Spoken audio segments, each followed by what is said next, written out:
우리 찬양의 가사처럼 우리가 누리는 모든 것들 당연하게 여기면 원망이 들고 또 불평이 듭니다. 하나님의 은혜인 것을 깨닫고 믿음으로 고백하게 되면 그 감사하는 그 자리에서 우리가 행복하게 됩니다. 오늘 하나님의 주시는 그 은혜 가운데 우리가 다 행복한 저와 여러분 되시기를 주의 이름으로 축복합니다. 우리가 오늘 본문 말씀을 통해서 내가 교사입니다 라는 제목으로 말씀의 은혜를 같이 나누기를 바랍니다. 옛말에 호랑이는 죽어서 가죽을 남기고 사람은 죽어서 뭘 남깁니까?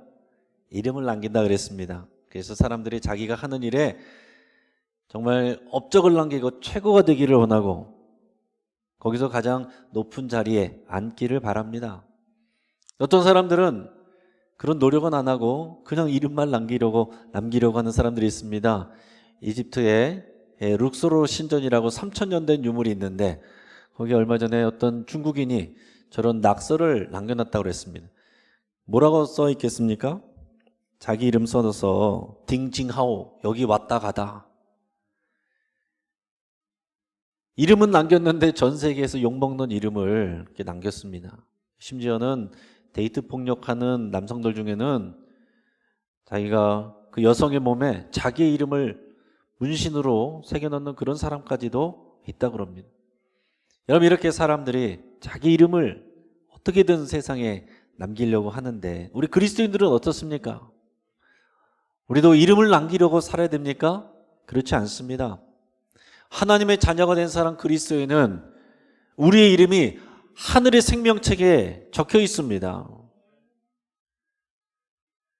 이 땅에서 우리가 사람들이 몰라줘도 하나님이 우리를 아시고 내가 믿음으로 하는 모든 것을 하나님이 보고 계시기 때문에 우리는 이 땅에서 이름도 없이 빛도 없이 믿음으로 살아갈 수가 있는 것입니다.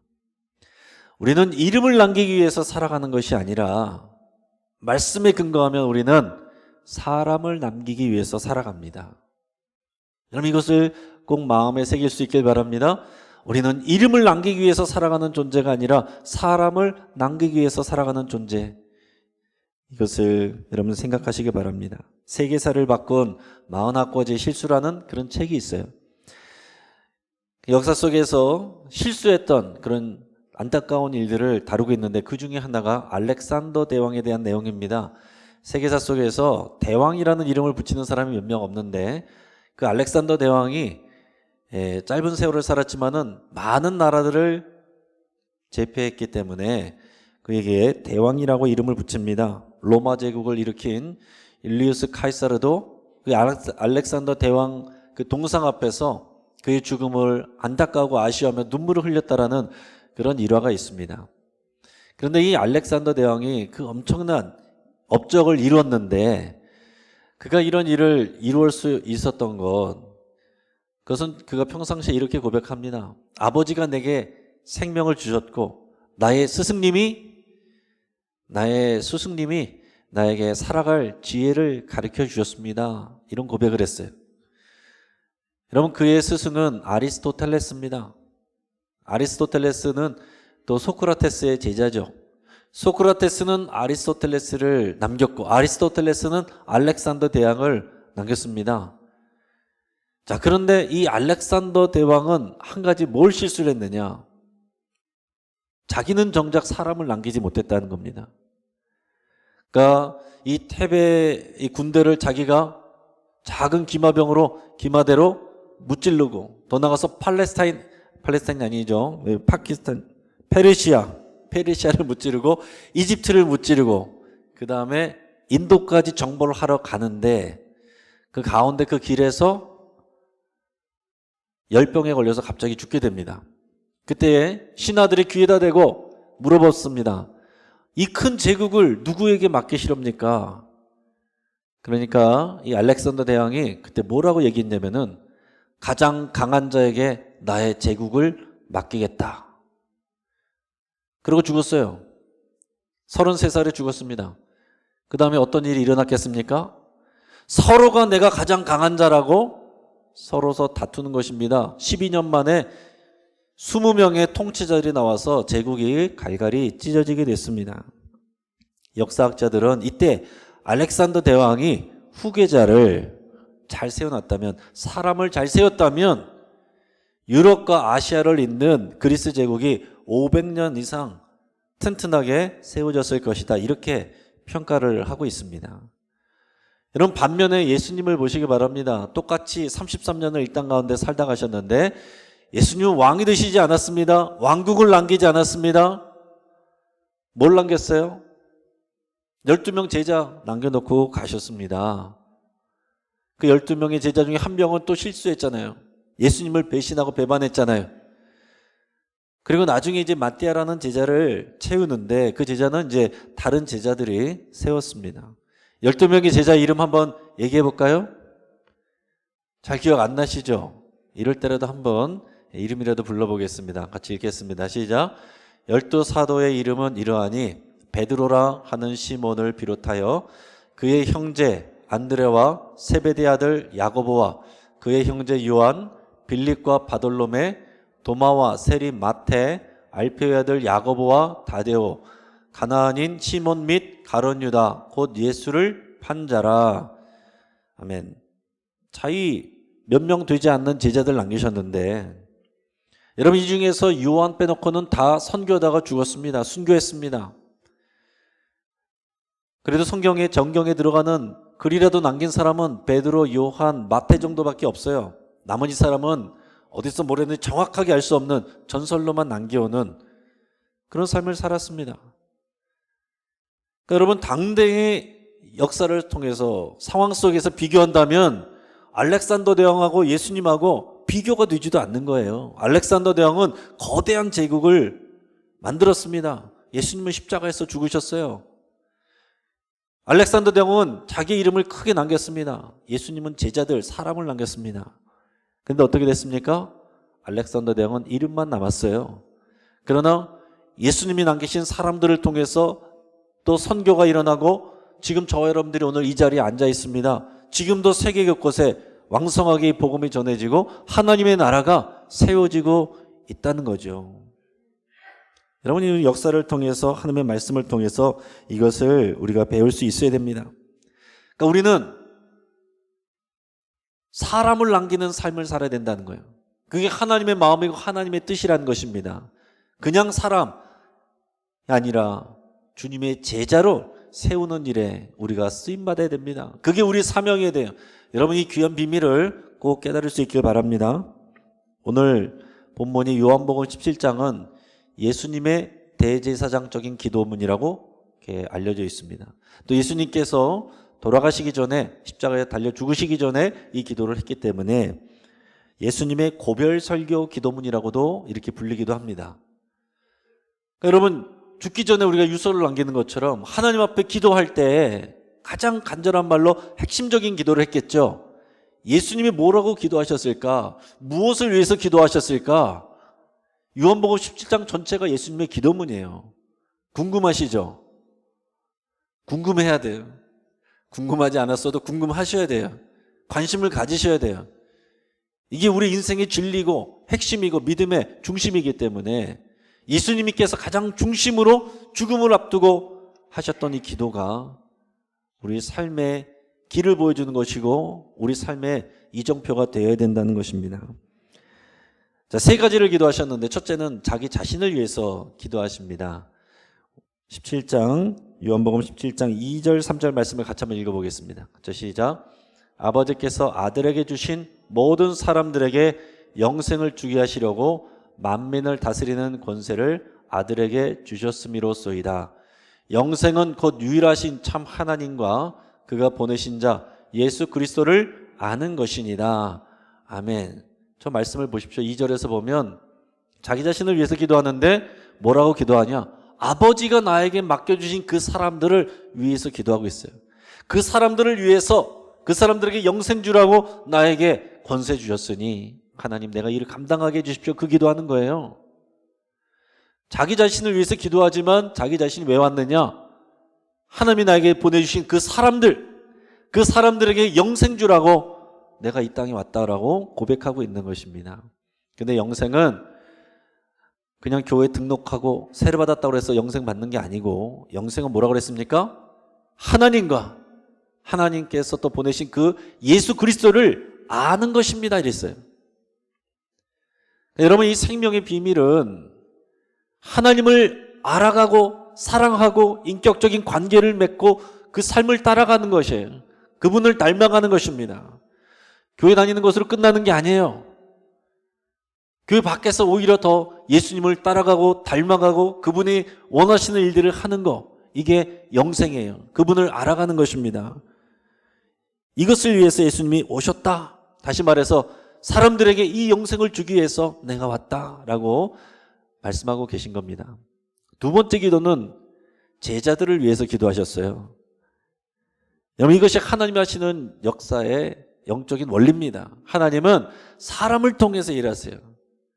이 제자들 이후에 많은 구원받을 사람들, 제자들을 통해서, 사람들을 통해서 하나님이 일하십니다. 오늘 본문의 18절 말씀을 같이 읽어보겠습니다. 자, 시작.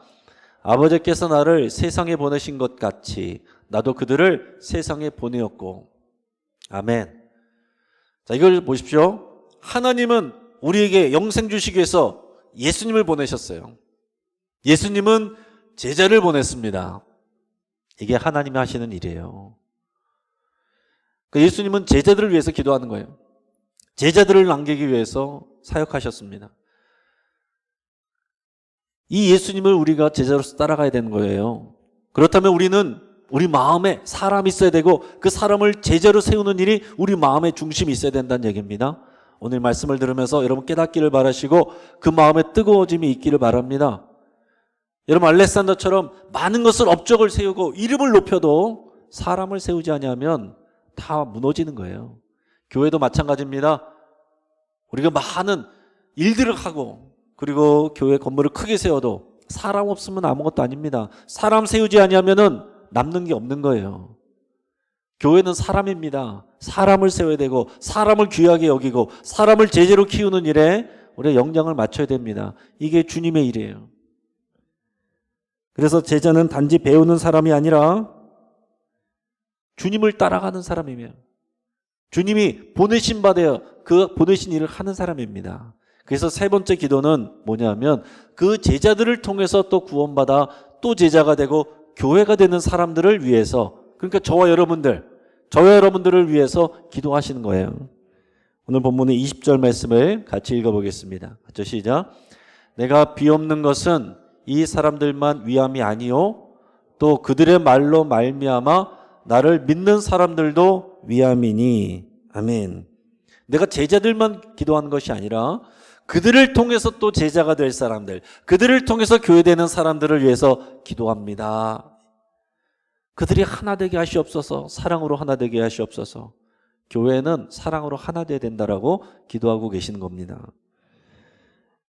그래서 제자는 예수님의 이 보내신 사명을 감당하는 사람이고 그 사명은 뭐라고 합니까? 오늘 마태복음 28장 19절 20절 말씀을 같이 읽어보겠습니다. 자, 시작. 그러므로 너희는 가서 모든 민족을 제자로 삼아 아버지와 아들과 성령의 이름으로 세례를 베풀고 내가 너희에게 분부한 모든 것을 가르쳐 지키게 하라. 볼지어다 내가 세상 끝날까지 너희와 항상 함께 있으리라 하시니라. 아멘. 이걸 예수님의 지상명령, 예수님의 최후명령, 선교명령 이렇게 불립니다. 예수님이 이 땅에 남겨놓으신 가장 위대한 우리의 사명이에요. 그런데 이것을 그냥 단지 우리가 어디 가서 복음 전하고 이게 아닙니다.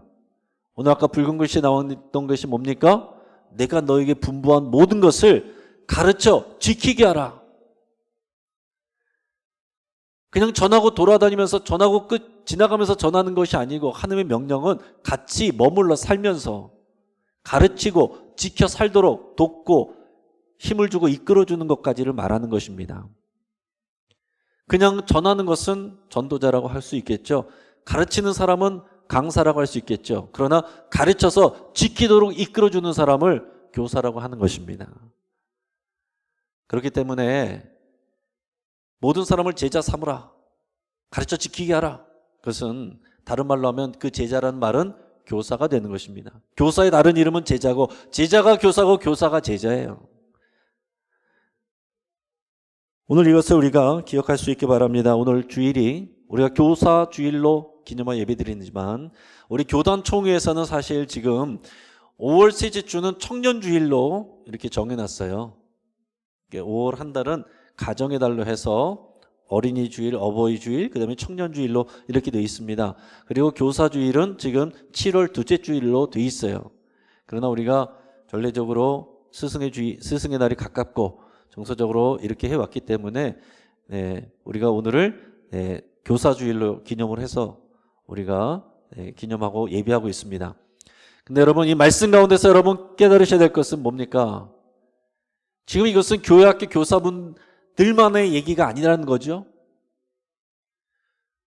너희는 모든 족속으로 제자를 삼아 아버지와 아들과 성령의 이름으로 세례를 주고 내가 너에게 분부한 모든 것을 가르쳐 지키게 하라. 모든 사람이 제자가 되는 것이고 그 제자는 또 다른 사람을 제자 삼는 또 제자, 그 교사가 되는 거예요. 모든 사람에게 주시는 하나님의 말씀입니다. 그러니까 우리는 이렇게 고백을 해야 되는 것이죠. 우리가 제자가 되고 우리가 교사가 되는 것입니다. 그래서 따라하겠습니다. 내가 교사입니다. 교육부 교사를 하는 것만 교사가 아니라 내가 교사예요. 이 사명을 감당하는 것. 그래서 결국은 하나님 앞에 갈 때에 다른 거 물어보지 않습니다. 너 어디서 살다 왔니? 어디까지 직분을 맡았니? 이런 거 물어보지 않으세요. 얼마나 건강하게 살았니? 몇 살까지 살았니? 하나님은 이거 관심 없으십니다. 뭘 물어보시겠어요? 누구를 남겼니? 사람을 누구를 남겼냐고 물어보신다는 거죠. 여러분, 이것을 잘 깨달아 알으셔야 됩니다. 하나님의 마음을 깨달아서 이 사람을 세우고 제자를 세우고 그 일을 해서 내가 교사되는 일에 여러분이 충성을 하면 하나님께서 우리에게 필요한 모든 것은 더해 주신다고 그랬어요.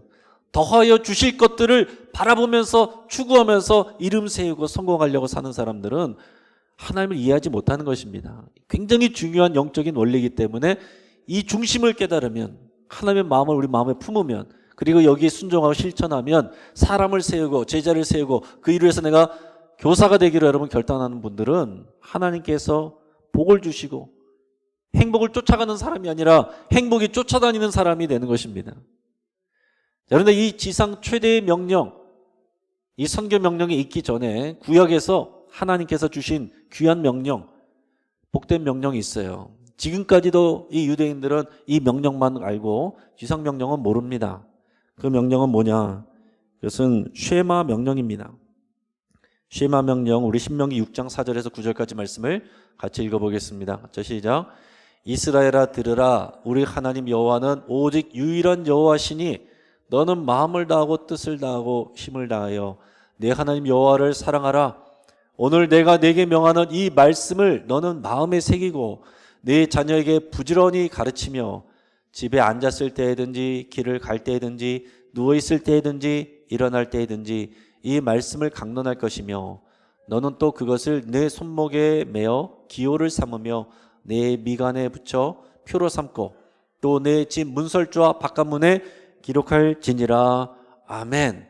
이 내용의 중심은 뭡니까? 부모가 여호와 하나님을 가장 귀하게 여기고 사랑하는 것을 마음에 새기고 실천하고, 그리고 중요한 건 그 다음에 자녀에게 부지런히 가르치라 하는 것입니다. 부모가 교사다라고 말씀하고 계신 거예요. 자, 그러니까 구약의 하나님의 명령은 뭡니까? 부모가 자녀에게 선교하고 교사가 되라는 것입니다. 신약의 명령은 그것을 넘어서서 이방 민족, 다른 나라, 다른 민족에게 복음을 전해서 제자를 삼고 교사가 되라는 것입니다. 자, 이 쉐마 명령은 수직적인 명령, 이 지상 명령은 수평적인 명령이에요. 그래서 우리 한국교회가 이 수평적인 명령에 복종을 잘해서 순종을 잘해서 선교 2위 국가가 됐습니다. 그런데 그러는 동안 뭘 놓쳤습니까? 이 쉐마 명령을 놓쳤어요. 자기 가족, 자기의 자녀들을 제자로 삼고 그들에게 분부한 모든 것을 가르쳐 지키게 하고 먼저 마음에 새기고 보여주는 것을 못했다라는 얘기죠. 그래서 자녀들이 다 교회를 떠나고 젊은 세대들의 교회가 떠나는 이런 일들이 오게 됐습니다. 그러니까 여러분 이 지상 최대 명령과 더불어서 우리 쉐마 명령을 여러분 회복해야 되는 것입니다. 여기 쉐마 명령에서 말씀하신 것은 결국은 부모가 교사가 되어서 자녀들에게 이 하나님을 사랑하는 그 귀한 믿음과 신앙을 가르치라는 거예요. 얼마나 열심으로 가르치라라고 말씀하고 있습니까? 너희가 앉았을 때든지 일어날 때든지 누워있을 때든지 또 일어날 때든지 걸어갈 때든지 모든 상황 속에서 자녀를 가르치라는 거예요. 말로만 되는 것이 아니라 너는 먼저 마음에 새기고 네가 순종하고 살아가는 것을 통해서 너의 자녀를 가르쳐라. 신앙이 전수되게 하라는 거예요. 최근에 자녀 교육에 대한 관심으로 인해서 이 쉐마 교육법, 유대인의 교육이 굉장히 교육에 관심을 많이 받고 있습니다. 자, 오늘 성경에서 보면은 내 자녀들의 부지런히 강론하며 이렇게 되어 있는데, 강론하다라는 말은 우리가 생각할 때는 우리 칠판 앞에서 이렇게 강의하는 걸 생각하지만 그런 뜻이 아닙니다. 대화하고 토론하고 논쟁하는 걸 말해요. 이거 하브루타라고 그럽니다. 그래서 이 교육계에서는 이 하브루타 방식에 대해서 관심을 많이 갖습니다. 유대인들은 왜 이렇게 노벨상을 많이 타냐? 그런 관심으로 해서 이 교육적인 접근을 하는 거죠. 저기 보는 것처럼 유대인들의 다니는 대학교 도서관의 모습은 우리는 어떻습니까? 다 각자 개인적으로 맡고서 혼자서 공부하는 저기는 다 짝을 이뤄서 토론하고 논쟁을 해요. 그리고 가정에서도 아버지가 자녀에게 가르칠 때 질문하고 대화를 합니다. 이게 다 하브루타 학습법이에요.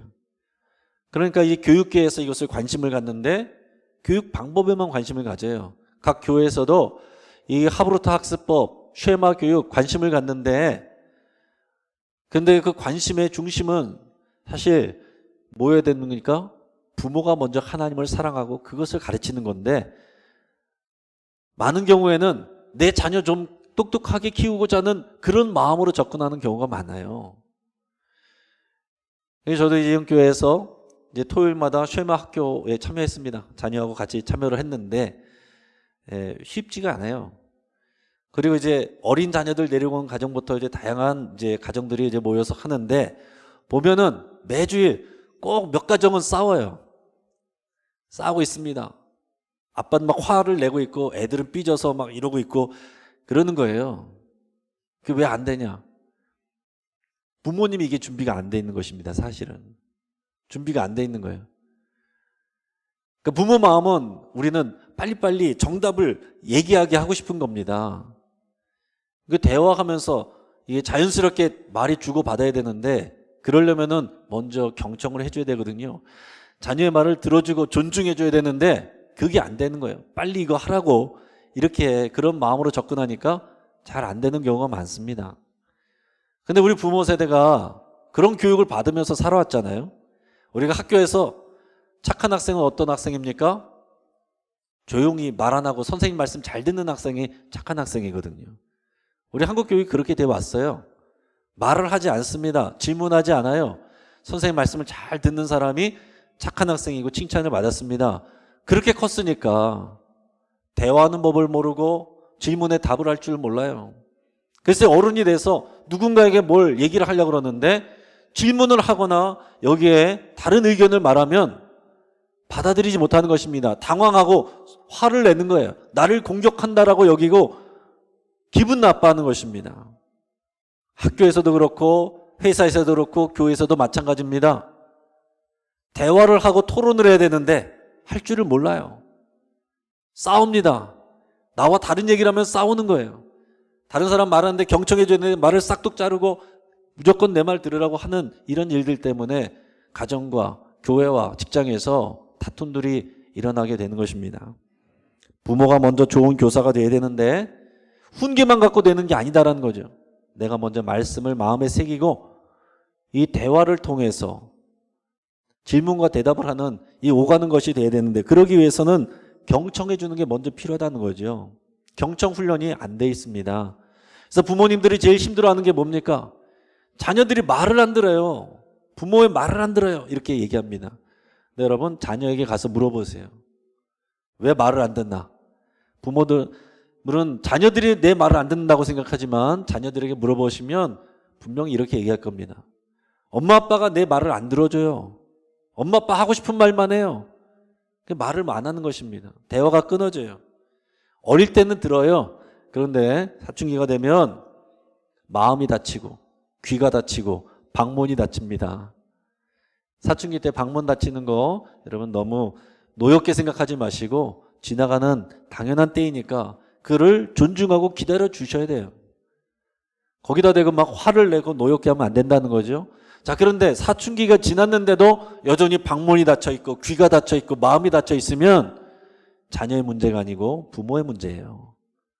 반성하고 자기 자신을 돌아봐야 되는 것입니다. 내가 내 자녀의 말을 귀담아 들어주지 않았구나. 대화가 안 되는 것은 부모가 먼저 잘 못하기 때문에 그렇구나. 이것을 생각하셔야 됩니다. 자녀들이 제일 힘들어하는 부모님이 어떤 부모님이냐?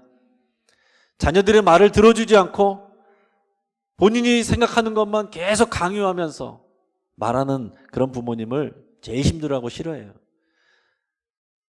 또 알았다고 했는데 똑같은 말을 또 반복하고 또 반복하고 또 반복하는 그런 부모님을 자녀들은 힘들어하고, 착한 사람은 그냥 들어주는 척하고, 그리고 좀 성질 있는 애들은 아예 마음문을 닫고 대화를 끊어버리는 것입니다. 사랑하는 여러분, 하나님께서는 먼저 부모가 교사가 되라고 그랬어요. 먼저 마음의 색이라고 그랬습니다. 삶으로 보여주는 것이 될 때에 그 다음에 대화가 되는 것입니다. 혼자서 일방적으로 가르치는 교사가 아니라 경청해주고 존중해주고 대화하는 그런 교사가 되어야 된다고 주님이 말씀하고 계신 겁니다. 여러분, 청소년 사역단체들은 국내 청소년 복음화율을 3.8%라고 말하고 있어요. 성교학적으로 보면 3% 미만이면, 복음화율 3% 미만이면 미전도 종족으로 분류합니다. 그러니까 학생들이 한 반에서 한두 명 정도나 나는 기독교인입니다 라고 말하는 애들이 한두 명밖에 없다는 얘기입니다. 청소년뿐만이 아니라 청년들은 더 미전도 종족이에요. 다음 세대가 미전도 종족입니다. 가정이 미전도 종족이고 대학 캠퍼스가 미전도 종족이고 청년 세대 다음 세대가 미전도 종족입니다. 여러분, 그래서 교사가 되라고 그랬는데, 가르쳐 지키게 하라고 그랬는데, 그러기 위해서는 미전도 종족에게 가서 어떻게 복음부터 전합니까? 선교사의 마인드를 가져야 돼요. 선교사의 마인드. 여러분, 선교사님들이 그런 주님을 모르는 데 가서 보자마자 예수님 전하고 예수님 믿으라고 하겠어요? 그렇게 하면 안 듣죠. 필요 중심 전도를 하는 거예요. 그래서 그 마을에 우물이 필요하면 우물을 먼저 파주고, 학교가 필요하면 학교를 세워서 교육을 해주고, 병원이 필요하면 병원을 세워주고, 우리나라에도 선교사님 들어와서 그렇게 했어요.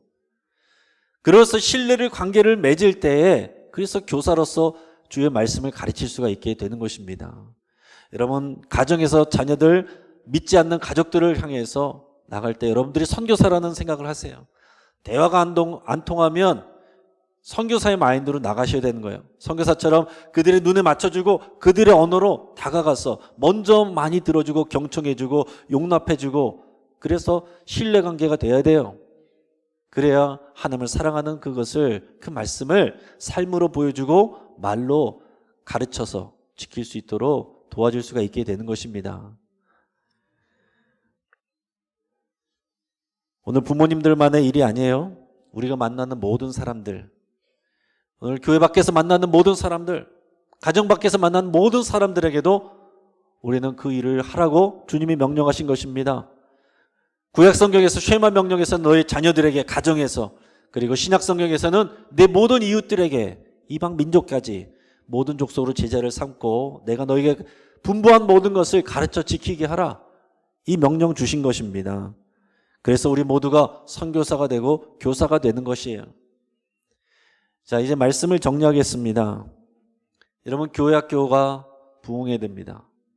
교회학교가, 교육부서가 바글바글 해야 교회가 미래가 있는 거예요. 당연히 교회학교 없으면 미래가 당장에 없는 것입니다. 교회학교가 잘 되기 위해서는 여러분, 좋은 교사가 많아져야 됩니다.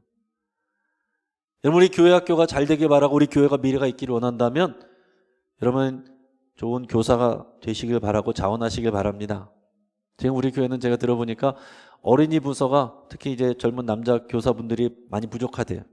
없대요. 여러분들께서 우리 교회 좋은 교회 되기를 원하고 그런 마음에 오시는 분들은 교사로 많이 자원하실 수 있기를 바랍니다. 또 부모님들은 오늘 마찬가지로 우리 자녀들과 가정에서 선교사가 되고 좋은 교사가 되기를 축복합니다. 여러분 마음에 두셔야 돼요. 말이 아니라 삶으로 보여준 것만 남는 것입니다. 우리가 지금 주주걸로 가정 예배하고 있는데 이것이 기회예요. 여러분 신청한 사람들만 하라고 일부러 하는 거 아닙니다. 효과적으로 하기 위해서 하는 것이고 여기는 모든 족속 저와 여러분 모두가 한 사람도 빠짐없이 여러분 가정 살려야 되고 가정의 선교사가 되고 가정의 교사가 돼야 됩니다. 그 장이 가정 예배예요. 여기서 못하면 어떻게 하겠습니까? 나는 가족이 할 사람이 없어요. 애들 다 컸어요.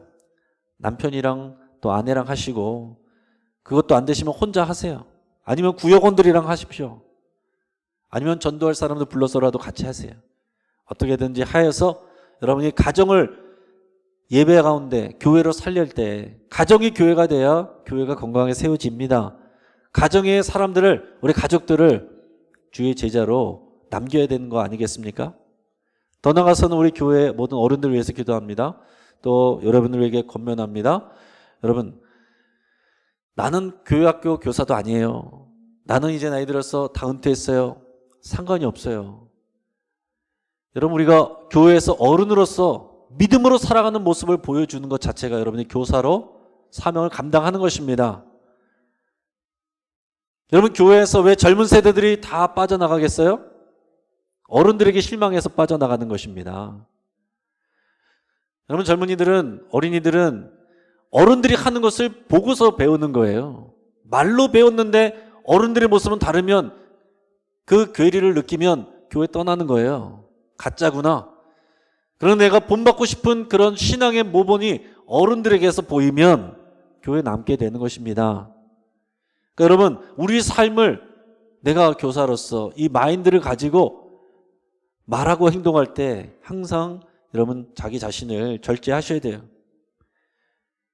미워하는 말, 상처 주는 말, 남을 혼내는 말, 공격하는 말, 비난하는 말 먼저 이거부터 입을 다무셔야 돼요.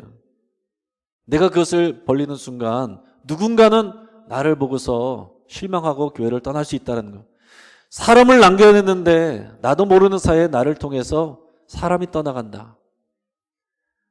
하나님 앞에서 설 때 하나님은 이것을 물어보신다는 얘기죠. 사랑하는 성도 여러분, 우리가 교육부 교사가 아니어도 우리는 누군가에게는 반드시 교사가 됩니다. 또 믿지 않는 자들에게는 우리가 선교사로 또 보냄을 받는 거예요. 우리는 하나님의 거울이고 그리스도의 편지입니다. 오늘 이 믿음의 하나님의 명령을 잘 순종하셔서 하나님 앞에 상급받고 칭찬받고 귀한 사람의 열매 맺으시는 저 여러분 되시기를 주의 이름으로 축복합니다. 같이 한번 기도하겠습니다. 이 시간 기도할 때 내게 맡겨주신 사람들, 내 가족들, 내 자녀들, 또 내가 만나는 사람들, 그분들 위해서 여러분 기도하시고 내가 그분들에게 하나님의 거울이 되고 그리스도의 편지가 되겠습니다.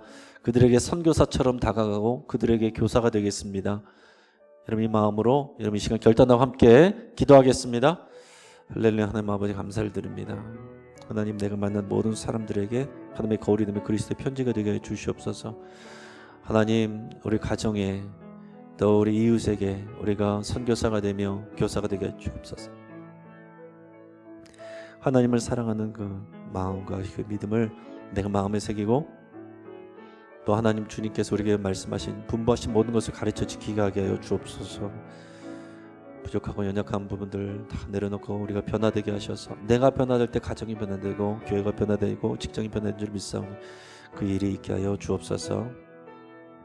하나님 감사합니다. 하나님 내게 맡겨주신 모든 사람들 아버지 내가 생명의 열매를 맺어야 될 사람들인 것을 고백합니다. 하나님 그들을 사랑하게 하시고 하나님의 마음으로 그들 앞에 나갈 수 있도록 인도해 주옵소서. 내가 먼저 하나님을 사랑하고 마음에 새기고 내 삶으로 보여주게 하셔서 또 주님을 모르는 자들에게 내 가족들과 내 주변의 이웃들에게 하나님, 내가 선교사로 나가고 또 교사가 되게 하시고 내가 하나님의 거울이 되고 그리스도의 편지가 되는 삶이 되게 하셔서 하나님 앞에 섰을 때 내가 생명의 사람의 열매를 남기는 우리의 삶이 될 수 있도록 인도하여 주옵소서. 감사하고 예수 그리스도의 이름으로 기도합니다. 아멘.